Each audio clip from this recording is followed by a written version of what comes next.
कि ढोल गवार शूद्र पशु नारी सकल ताड़ना के अधिकारी। इसमें गोस्वामी जी ने बहुत सूक्ष्मता से वर्णन किया। महापुरुषों के वचनों को हम सूक्ष्मता से समझ पाए। प्रायः ऐसा कह करके हम कहीं कहीं माताओं बहनों की अवहेलना करते हैं, कई जगह हम इसका प्रयोग कर देते हैं। अरे वो गोस्वामी जी ने लिखा है ढोल गवार शूद्र पशु नारी सकल ताड़ना के अधिकारी। अब इसकी व्याख्या सूक्ष्मता से सुने और विचार पूर्वक। शास्त्रीय प्रमाण के अनुसार ढोल है ना, ढोल को ताड़ना चाहिए। ताड़ना मतलब उसको ठपाक चाहिए, और बेताल नहीं। शास्त्र सिद्धांत के अनुसार, संगीत शास्त्र के अनुसार तभी वो राग प्रकट कर पाएगा, तभी वो बजेगा। ढोल को हाथ जोड़ के बोलो कि साहब आप बज जाएं, नहीं बजे, उसको ताड़ना चाहिए। अब ताड़ना शब्द चारों में एक जैसा नहीं लगेगा, शब्द एक ही है ताड़ना, लेकिन ताड़ना के अर्थ अलग अलग हैं। जैसे कनक है, एक ही शब्द है कनक, लेकिन कनक कनक ते 100 गुनी मादकता अधिकाय, वा खाए बोराए जग या पाए बोराए। बोले कनक ही शब्द है। जैसे ताड़ना शब्द का हम प्रयोग केवल वही समझे कि ताड़ना देना ही नहीं, उसका अर्थ अलग अलग है। जैसे कनक शब्द है, कनक को सोना भी कहते हैं और कनक को धतूरा भी कहते हैं। कनक को धतूरा भी कहते हैं। एक कनक है जिसके खाने से बावरा हो जाएगा, और एक कनक है जिसके पाने से बावरा हो जाएगा। कनक शब्द एक ही है, लेकिन दोनों का अर्थ अलग अलग हो गया। ऐसे ही ढोल में ताड़न का तात्पर्य है उसको पीटना, लेकिन वो शास्त्रीय संगीत के आधार पर उसको ताल देना। ताल देने से ही वो राग प्रकट करता है, आनंद की उमगन करता है, ना कि प्रार्थना करने से। समझ रहे? अच्छा, गंवार, गंवार कहते हैं विवेकहीन पुरुष को। विवेकहीन पुरुष को कोई कार्य दे दो, उस पर दृष्टि न रखो तो कार्य नष्ट हो जाएगा। वहां ताड़ने का तात्पर्य उसको पीटना नहीं है, उस अविवेकी गंवार पर दृष्टि रखो। जो आपने कार्य सौंपा है, जो भी कार्य उसका है, उस अविवेकी पर दृष्टि रखना ताड़ना हुआ। उस पर दृष्टि रखो, क्योंकि वो अविवेकी है, गंवार है, वो कार्य प्रणाली ठीक जानता नहीं। आप जहां त्रुटि होता संभाल लेना तो वो संभल जाए, क्योंकि वो गंवार है।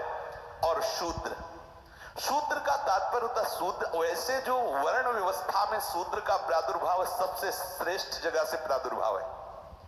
वर्णन आता है ब्राह्मणोष मुखमाशी बाहु राजन्य कृतः उरुददस जत वैश्या पदभ्याग्रम शूद्रो जायत।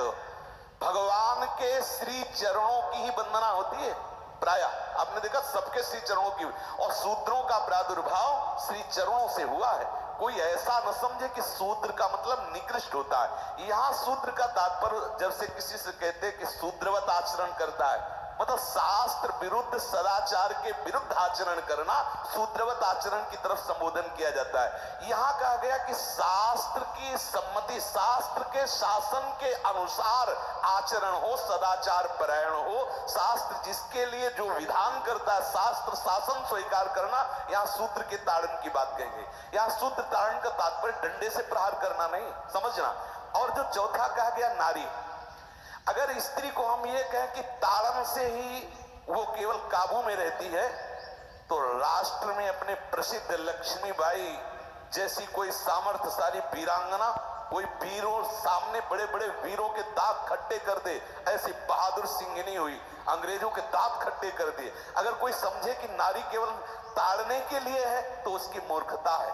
पुरुष और नारी का समान प्रादुर्भाव हुआ है। भगवान ब्रह्मा के श्री अंग से दाहिनी तरफ से महाराज मनु और बाईं तरफ से उनकी पत्नी उनका प्रादुर्भाव हुआ शतरूपा। शतरूपा, अब आप बोलो एक ही शक्ति के दो भाग हो गए, एक पुरुष रूप धारण कर लिया, एक नारी रूप धारण कर लिया। अब यहां विचार जो है कि उस नारी के ऊपर ताड़न शब्द का क्या प्रयोग है।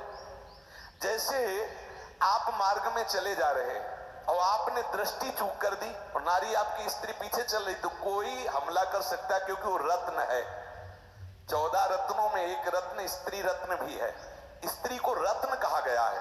भगवान श्री राम जब वनवास में जा रहे हैं तो सिया जी को आगे नाव में जब चढ़ाना होता तो पहले सिया जी को चढ़ा, सीए चढ़ाई चढ़े रघुराई, पहले आगे। दृष्टि रखो, दृष्टि चूक गई तो रत्न है। यहां दृष्टि रखना, शासन मतलब उसको पिटाई करना नहीं। कि जैसे ढोल को पीटा जाता है ऐसे स्त्री को पीटा जाए, शूद्र को पीटा जाए तो गंवार को, ये व्याख्या नहीं है, ये मूर्खता है, इसे व्याख्या नहीं कहते। जैसे कनक शब्द के कई अर्थ होते हैं, ऐसे ही ताड़न शब्द का यहाँ अलग अलग प्रयोग है। स्त्री के ऊपर दृष्टि रखो, किस भाव की दृष्टि रखे? क्योंकि वो हमारे यहाँ रत्न की तरह है, कहीं कोई ऐसा ना हो कि कुदृष्टि वाला कोई उस पर हमला कर दे। पाणी ग्रहण संस्कार में रक्षा का भी सूत्र बताया जाता है कि आपको अभी ये समर्पित है, आप इसकी रक्षा करें। हमारे शास्त्रीय सिद्धांत में देखो, कभी भी स्त्री को अकेला छोड़ने का सिद्धांत नहीं पाया गया।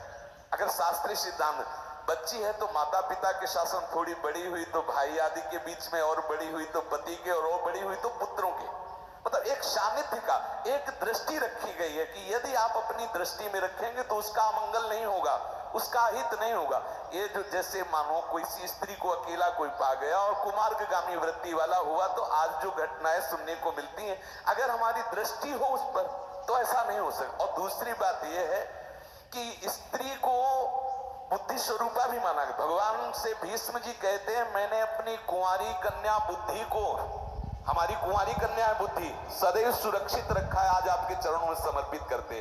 तो शास्त्र शासन के द्वारा बुद्धि को सदैव अपने अधीन रखो, कहीं बुद्धि कुमार्गगामी ना हो जाए।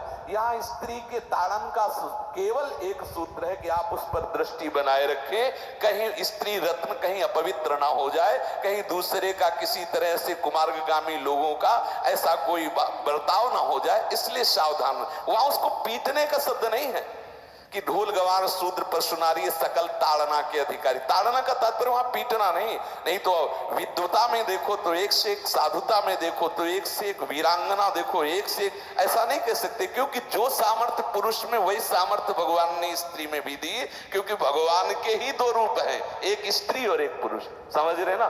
तो इसमें एक ताड़न शब्द का कई अर्थ होता है। भगवान की साक्षात शक्ति स्त्री है। अगर कोई इस भाव से देखे कि स्त्री तो केवल ताड़ना, मतलब केवल गाली दे के बात करना, ऐसा नहीं। जिस घर में स्त्री का अपमान होता है उस घर का नाश हो जाता है, निश्चित हो जाता है।